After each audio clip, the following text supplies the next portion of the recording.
बिस्मिल्लाहिर्रहमानिर्रहीम। तो इसमें हम कुछ चीज़ें डिस्कस कर लेते हैं कि द सेवंथ पॉइंट ये है जी सब डिवीजन की। बेसिकली ये हमारे पास क्या है जी, 7 पॉइंट है, ये एरी है, और ये जो स्कीम है बेसिकली अप्रॉक्सीमेटिंग स्कीम है। तो इसके अंदर पॉइंट कितने यूज हो रहे हैं? 7। और एरी कितनी क्या है? ए है। ए से बड़ा 2 3 4 अप टू सो ऑन। अब इसके अंदर दो चीज़ें हैं कि अब जब एरिडी को आप देखते हैं तो आपके पास, हम सपोज करते हैं कि कुछ जो उसकी बेसिक डेफिनेशन है हम डिस्कस कर लेते हैं। अब जब हम इस सब्जेक्ट को डिस्कस करते हैं कंप्यूटर एडेड ज्योमेट्रिक डिज़ाइन को, तो ये बेसिकली अप्लाइड मैथमेटिक्स की एक ब्रांच है जिसमें हम अगर गौर करें तो डेटा ले रहे हैं और उसके अंदर हम क्या चेक कर रहे हैं? स्मूथनेस चेक कर रहे हैं। बेसिकली जो हमारे पास सब डिवीजन स्कीम हैं उनको हम रफ इनपुट देते हैं और हमारे पास जो उनका जवाब आता है वो रिफाइंड फॉर्म में आता है। अगर आप देख लें तो इसके अंदर हमने क्या किया था कि 5 पॉइंट गिवन थे, ठीक है। उन 5 पॉइंट से हमने क्या किया है?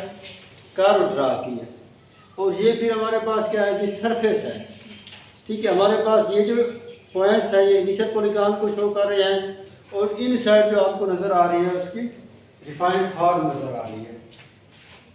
तो इस फील्ड का अगर आप स्कोप देखते हैं तो काफ़ी सारी साइंसेस में भी आप देख सकते हैं, कंप्यूटर गेमिंग में भी, इवन जो आपके पास इमेज प्रोसेसिंग है, रेंडरिंग है, या काफ़ी सारी चीज़ें हैं इसमें हम कर सकते हैं।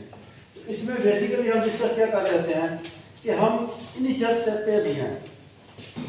जब हम डिस्कस करते हैं कि सब डिवीजन हमारे पास है क्या, तो सब डिवीजन हमारे पास क्या है जी, is an algorithm to generate curve and surfaces as a sequence of successively defined control polygon and control meshes.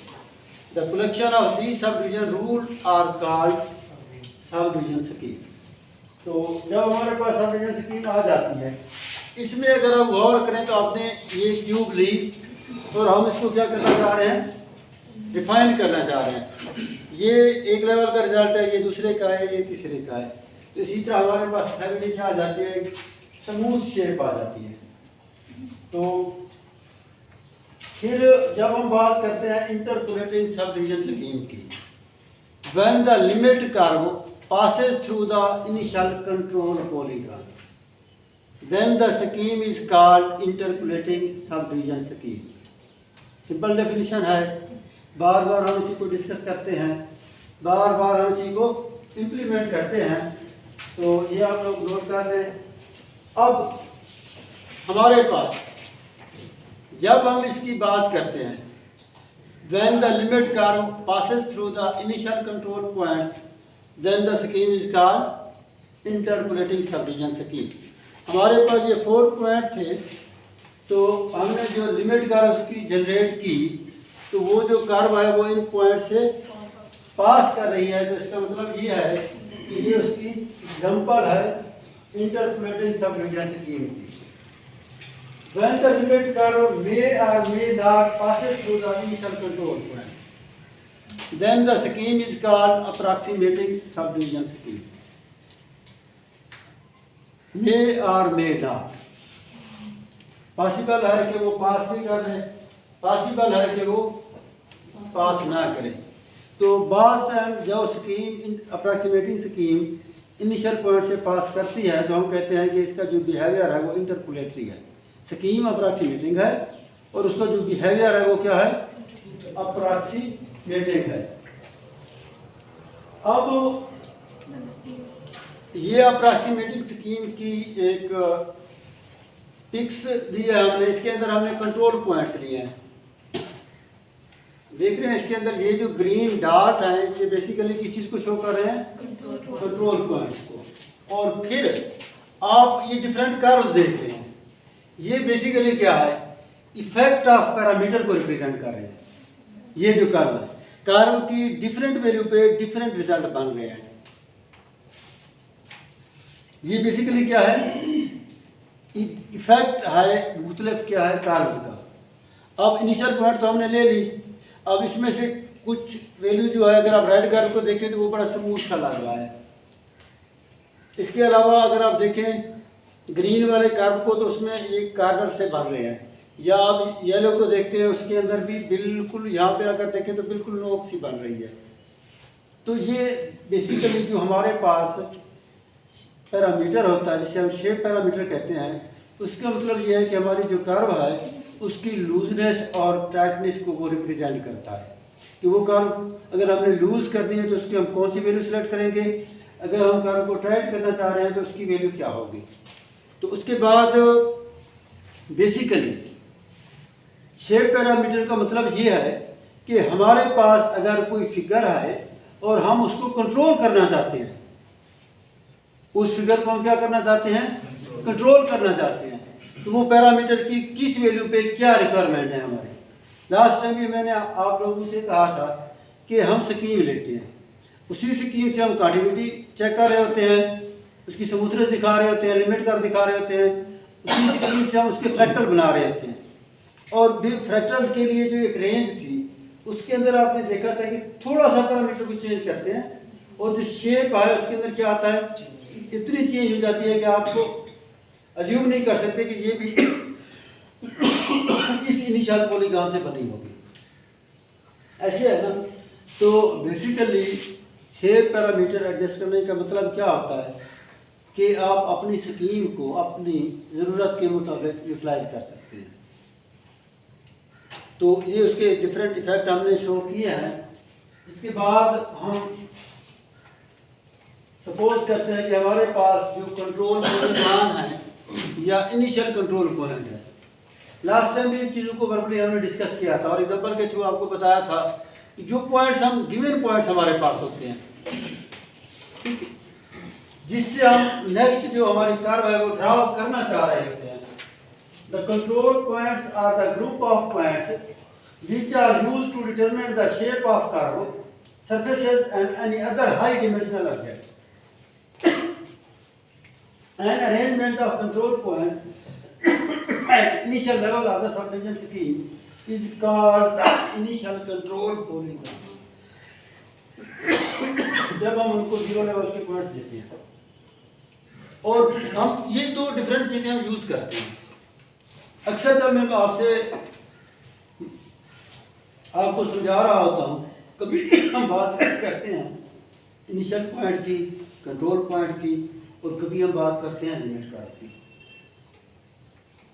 तो लिमिट कर्व बेसिकली हमारे पास क्या है, limit curve is defined as the curve that is obtained implementing the subdivision process.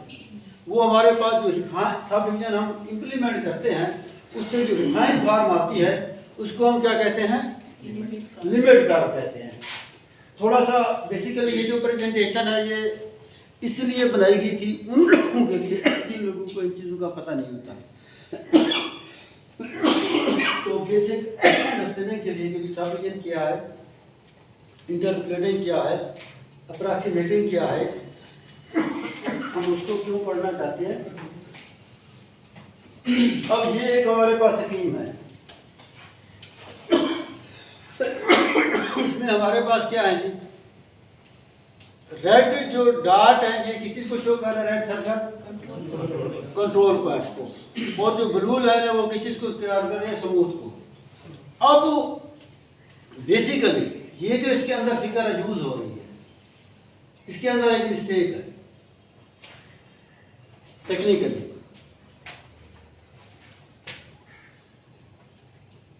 तो अब आप इसमें बता सकते हैं कि ये कर्व बेसिकली क्या है, दूसरे सब डिवीजन स्कीम से जनरेट नहीं हुई।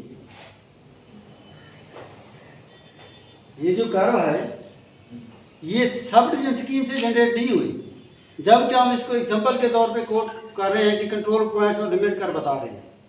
कंट्रोल पॉइंट्स हमने बता दिए और लिमिट कर्व भी हमने बता दी, लेकिन इस स्कीम की जो इस कर्व की जो जनरेशन है वो क्या है, दूसरा और सेकंड वो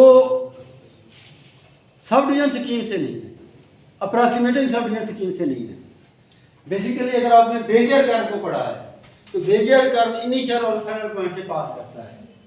तो ये जो कर्व है ये बेजियर कर्व है basically, this is the Bezier curve. ये कर्व सब डिवीजन स्कीम से जनरेट नहीं की गई, जानबूझ के इसके अंदर एक टेक्निकली इसको ऐड किया गया है कि कंट्रोल पॉइंट्स और इनिशियल पॉलीगॉन का कंसेप्ट भी क्लियर हो, बेजियर कर्व और जो सब डिवीजन स्कीम है उनके डिफरेंस का भी पता चले। अब बात है कि इसको अगर हम अप्रॉक्सीमेटिंग करते हैं तो उसने ये पॉइंट श्रिंक कर जाने थे, ठीक है। तो ये पॉइंट यहाँ से और यहाँ से श्रिंक करना था, ये पॉइंट ने इनिशियल पॉइंट से पास नहीं करना था उसने, जबकि यहाँ पे इनिशियल पॉइंट से क्या कर्व पास कर रही है। तो इसका मतलब ये है कि ये कर्व सब डिवीजन स्कीम से जनरेट नहीं की गई, बल्कि ये जो कर्व है बेजियर कर्व से। हालांकि हम इसको एज एग्जाम्पल भी काउंट कर रहे हैं, थोड़ा सा एक फर्क डिस्क्राइब करने के लिए कि सब डिवीजन स्कीम से आप किस तरह लेते हैं और बेजियर कर्व का रिजल्ट क्या होता है। वैसे गलती से डल गई थी मुझसे, तो वहाँ पे तो प्रेजेंटेशन चलेगी, किसी को कोई नहीं आइडिया होगा कि इसमें क्या है क्या नहीं है। लेकिन जब मैंने दोबारा गौर किया तो मुझे लगा कि ये जो चीज़ है ये थोड़ी सी मेरी प्रेजेंटेशन के अंदर एक मिस्टेक है, और वो इस तरह की मिस्टेक थी कि ऑडियंस में मेरे ख्याल में किसी को नहीं पता चला कि इसके अंदर क्या मिस्टेक है।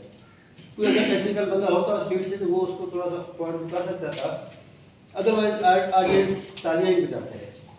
तो इसमें अब हम डिस्कस करते हैं कंटिन्यूटी को।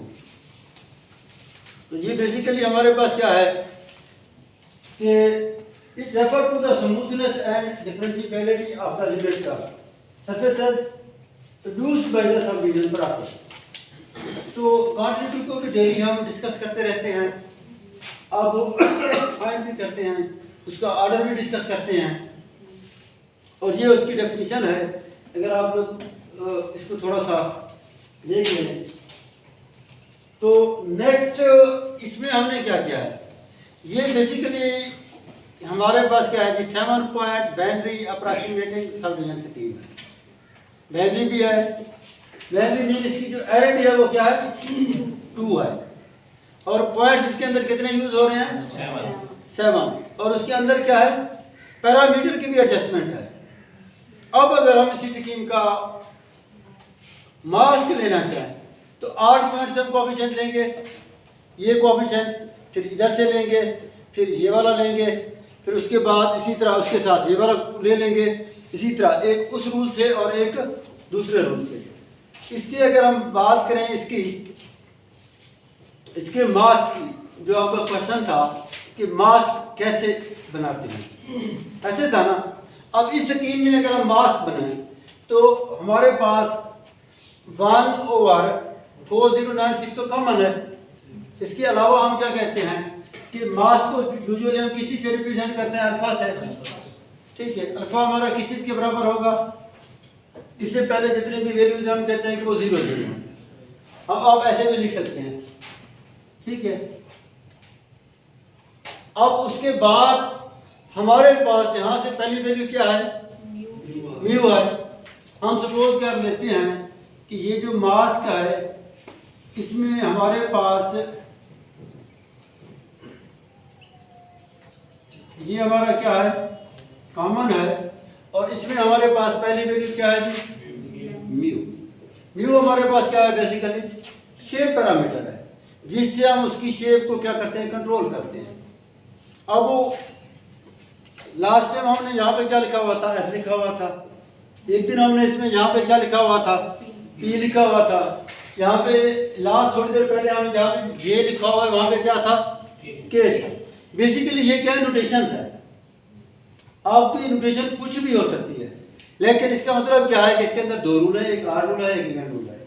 आड रूल आप इस कॉम्बिनेशन से लेंगे और इवन रूल आप इस कॉम्बिनेशन से।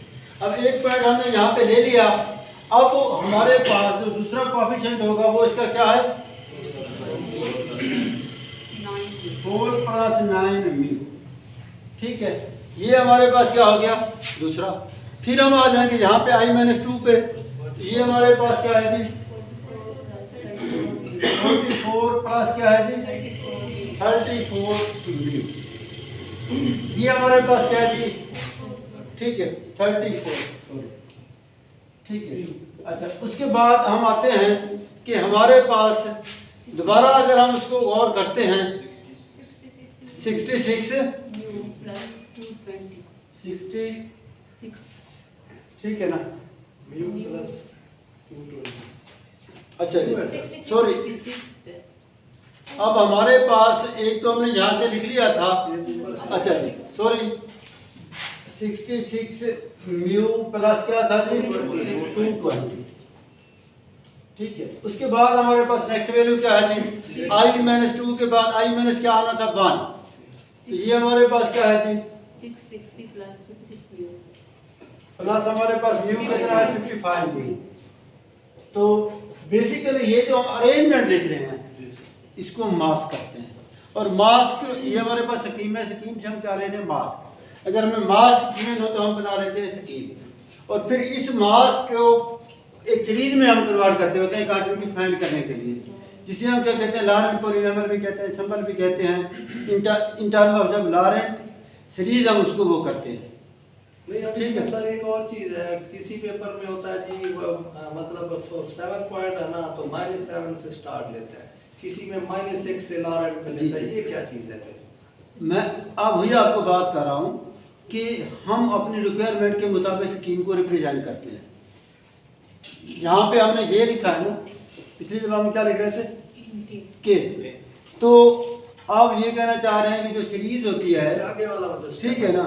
अब बात ये है कि बेसिकली आपके पास एक सपोज जो आप बात कर रहे हैं लॉरेंट पॉलीनॉमियल की, ऐसे है ना, कभी हम जी की पावर 0 से स्टार्ट कर देते हैं, कभी पॉजिटिव ले रहे हैं, कभी -7 -6 जी। कभी 5 से। अब हाँ ये पॉइंट मैं आपको थोड़ा सा क्लियर कर दूं, जो हमारे पास पैरामीटर की एडजस्टमेंट है, उसके बाद जब हम उसको लॉरेंट सीरीज में कन्वर्ट करते हैं, बेसिकली लॉरेंट सीरीज जो है वो उसके अंदर पॉजिटिव टर्म भी होती है, नेगेटिव टर्म भी होती है, जबकि हमारी जो सब डिवीजन स्कीम है लॉरेंट सीरीज के बाद हम इनको लॉरेंट पॉलीनॉमियल में लेके आते हैं, उसके लिए पॉजिटिव और नेगेटिव की कोई कंडीशन नहीं है। लेकिन हमारे पास कुछ इसकी जो प्रॉपर्टीज़ हैं, अब डिपेंड कर रहा होता है टारगेट को। अब अगर मैंने रिप्रोडक्टिविटी चेक करनी है तो मुझे पॉजिटिव और नेगेटिव दोनों लिखने पड़ेंगे, अदरवाइज मैं उनके डेरिवेटिव नहीं ले पाऊंगा, उस चीज़ को सेटिस्फाई नहीं कर पाऊंगा। अगर मैंने कंटिन्यूटी लेनी है तो कंटिन्यूटी में हमने स्मूथिंग फैक्टर लेने होते हैं, मास्क से हम उसके स्मूथिंग फैक्टर ले लेते हैं, तो हमें एज सच जो वेरिएबल है, जो बाज़ दफ़ा हम क्या है जी यूज़ कर रहे होते हैं, बाज़ दफ़ा एक्स यूज़ कर रहे होते हैं, बाज़ दफ़ा वाई यूज़ कर रहे होते हैं, तो 0 से ऑनवर्ड उसकी वैल्यू दे देते हैं। ये डिपेंड करता है हमारी उस रिक्वायरमेंट पे, ये हमारा टारगेट क्या है।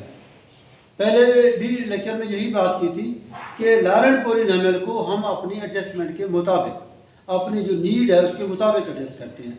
जिस तरह हम स्कीम बनाते हैं, हमने जिस टाइप की, इन मेन के हमने अगर फ्रैक्टल पे डिस्कस करने जा रहे हैं तो जो पैरामीटर है उसके अंदर इस तरह की स्कीम कंस्ट्रक्ट करते हैं कि उससे फ्रैक्टल जनरेट हो। ज़रूरी नहीं है कि हर स्कीम से फ्रैक्टल जनरेट होते हो, समझ आ रही है ना। फ्रैक्टल के लिए हमें स्पेसिफिक कोएफिशिएंट, स्पेसिफिक मास्क लेना पड़ेगा, तब जाके उसके फ्रैक्टल जनरेट होते हैं। और ये डिपेंड कर रहा होता है आपको अपने टारगेट्स पे कि आपके पास जो आपके टारगेट्स हैं वो क्या है, अब करना क्या चाह रहे हैं। फिर एक और चीज़ फिर वहीं सर ठहर जाती है कि ये अब आपने स्कीम बनाई है, अब इसमें ये नंबर्स कहाँ से आए, मतलब है कि आपने एक्सपेरिमेंट कर करके किए हैं या ये जो बी सप्लाइन वाला वो जो फार्मूला है। बेसिकली हमारे पास जब हम कोई स्कीम कंस्ट्रक्ट करते हैं तो उसकी जो कंस्ट्रक्शन है, अगर आपने काफ़ी सारे पेपर पढ़े हो, आपने अगर हसन की स्कीम पढ़ी थी तो उसने क्या क्या था, उसका जो कंस्ट्रक्शन का प्रोसेस था, उसने पहले कोएफिशिएंट जनरल फॉर्म में लिख दिए, ठीक है, फिर उसने उनके जो वेरिएबल थे उनकी वैल्यूज कैलकुलेट की, ठीक है, नेसेसरी एंड सफिशिएंट कंडीशन को यूज़ करते हुए। यानी कि हम जो भी लें उसको फिर कंडीशंस चेक कर लें, अगर फुलफिल कर रहे हैं जी जी, तो फिर तो वो डिपेंड कर रहा होता है उसकी कंस्ट्रक्शन पे। आप इंटरप्रेटरी सब स्कीम आपको काफ़ी सारी मिलेगी कि उसमें हम क्या कहते हैं, मिसाल के तौर पे 4 पॉइंट स्कीम है या 3 पॉइंट में हम क्या कहते हैं कि alpha 1 plus alpha 2 plus alpha 3 जो है वो बराबर है 1 के, ठीक है ना। ये तो कंडीशन फुलफिल होगी। अब हमने अल्फा 1 2 3 की वैल्यूज निकालनी है। जी सर। हम उसके अंदर जब हम कंस्ट्रक्शन कर रहे हैं, एक तो हमारे पास ये कंडीशन थी, इसके अलावा जो दूसरी कंडीशन है वो पुट करेंगे। 2-3 कंडीशन पुट करने के बाद इनकी वेरिएबल के हमारे पास क्या आ जाएंगी, वैल्यूज आ जाएंगी, या हम उसमें कोई आर्बिट्रेरी वेरिएबल रख देते हैं जिस तरह यहाँ पे है। तो उसकी जो कंस्ट्रक्शन है स्कीम की, ये एक ऐसा पॉइंट होता है कि मोस्टली जितने भी टीचर्स हैं, रिसर्चर हैं, किसी दूसरे बंदे को नहीं देते। अगर मैंने स्कीम बना दी है ना, मिसाल के तौर पे, तो मैं नहीं चाहूँगा कि मेरा कोई क्लास में दोबारा उस तरह की स्कीम बना के मेरे से पहले मैं बिजी हो गया हूँ और आगे सुपरवाइजर को दे के बैठा हो, ठीक है। तो मैं जब कंस्ट्रक्शन कर रहा था, ये मैंने एमफिल में ही कंस्ट्रक्शन की थी, और उसके बाद से आज तक बच्चों को सी रिसर्च पे भी लगा रहा हूँ, फॉर्मूला भी बना देता हूँ। जो कंस्ट्रक्शन का पूरा उसको सवाल का जवाब जो है गोल गोल कर जाता हूँ। तो वही क्यों कर जाता हूँ आपसे कि इसलिए कि मिसाल के तौर पे मैं ये काम सपोज कर रहा हूँ या किया है मैंने, या इसके पीछे कहानी जो है ठीक है। बेसिकली सिंपल है। मैं आप लोगों के सामने ओपन कर देता हूँ। मैं जब रिसर्च कर रहा था, सिर्फ एक आइडिया पे मैंने रिसर्च की थी। मेरे जहन में ये था कि जब हम स्कीम कोई बनाते हैं, उसके स्मूथिंग फैक्टर कैलकुलेट करते हैं ना, अल्फा प्लस जी, अगर हम अल्फा प्लस जी स्मूथिंग फैक्टर मतलब ये कि अल्फा प्लस जी पे उसको तकसीम करते जाते हैं।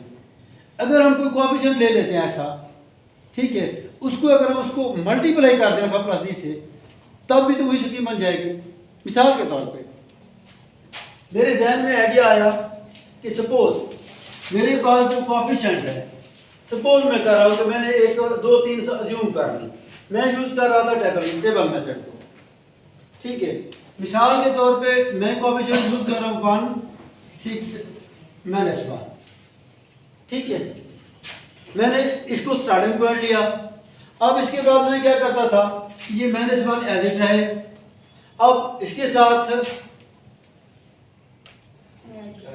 क्या ऐड करूं कि ये वाली वैल्यू बन जाए,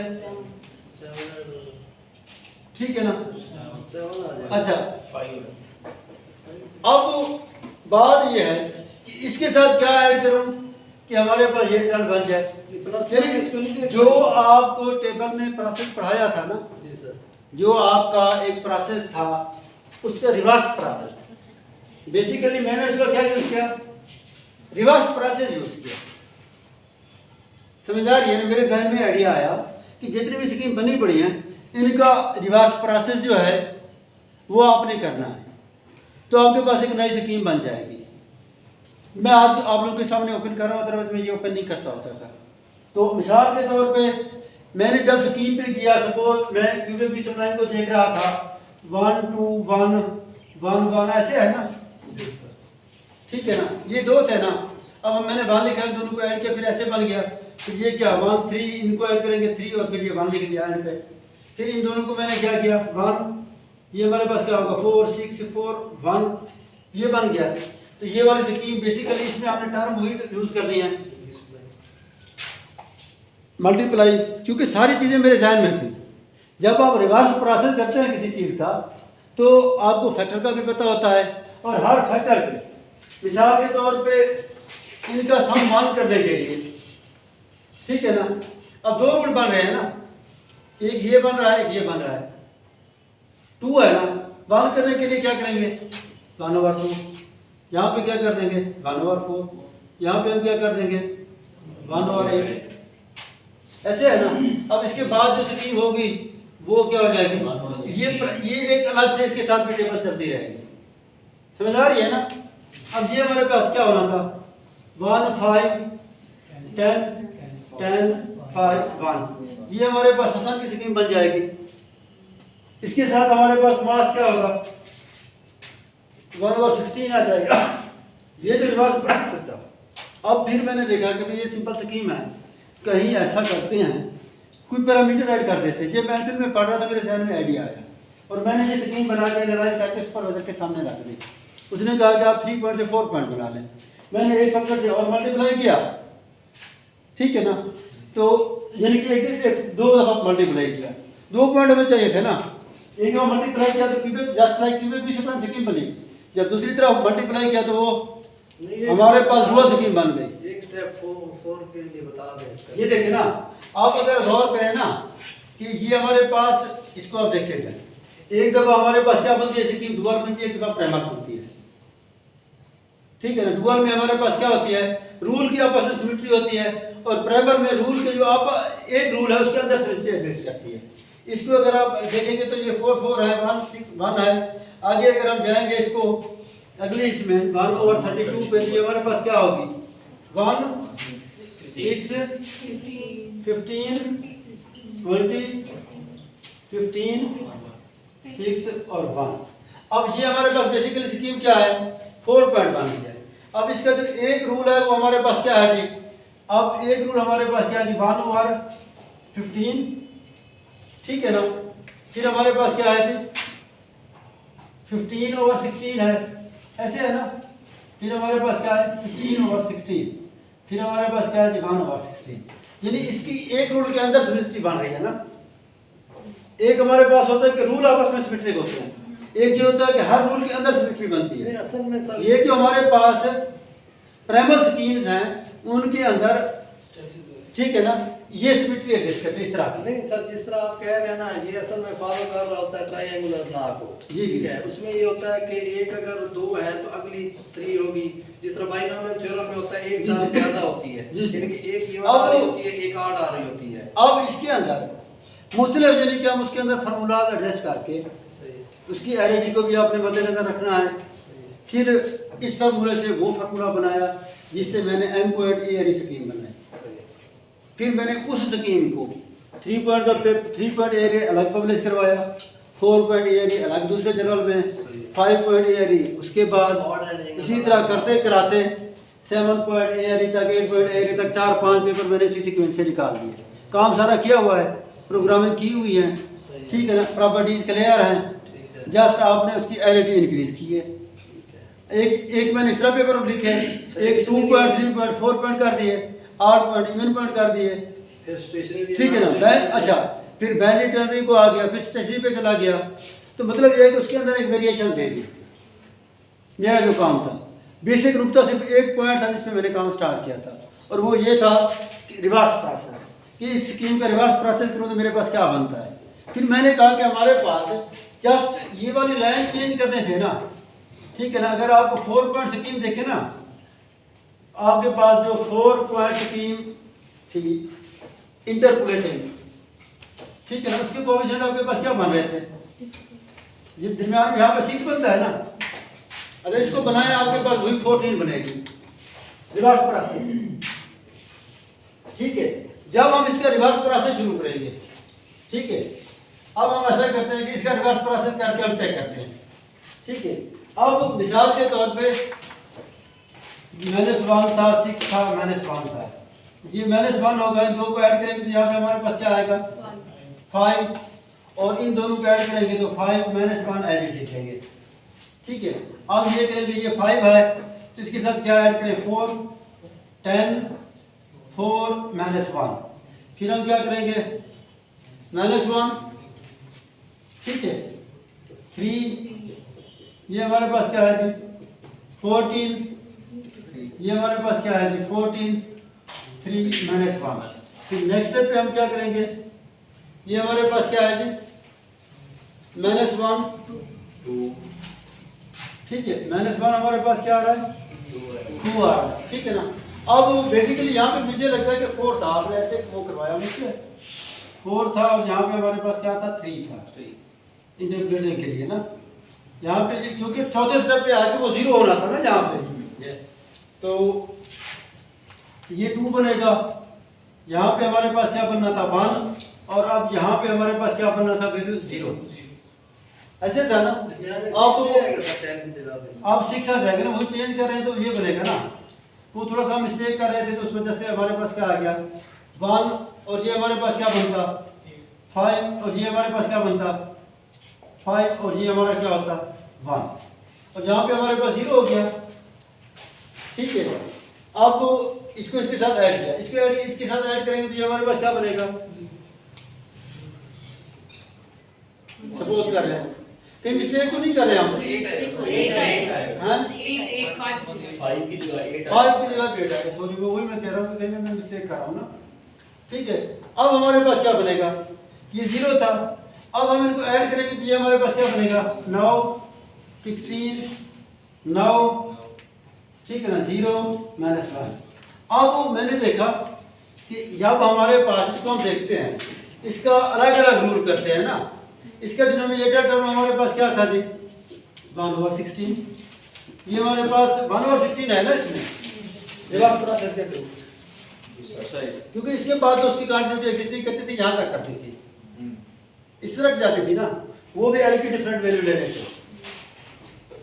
अच्छा जी, इसको अगर आप करेंगे तो इस तरह का जो हमारे पास मार्क्स होगा 1/16, इसके साथ मल्टीप्लाई करेंगे -1/16, ये 0 होगा, 9/16, 16/16 क्या आ जाएगा, 1 आ जाएगा।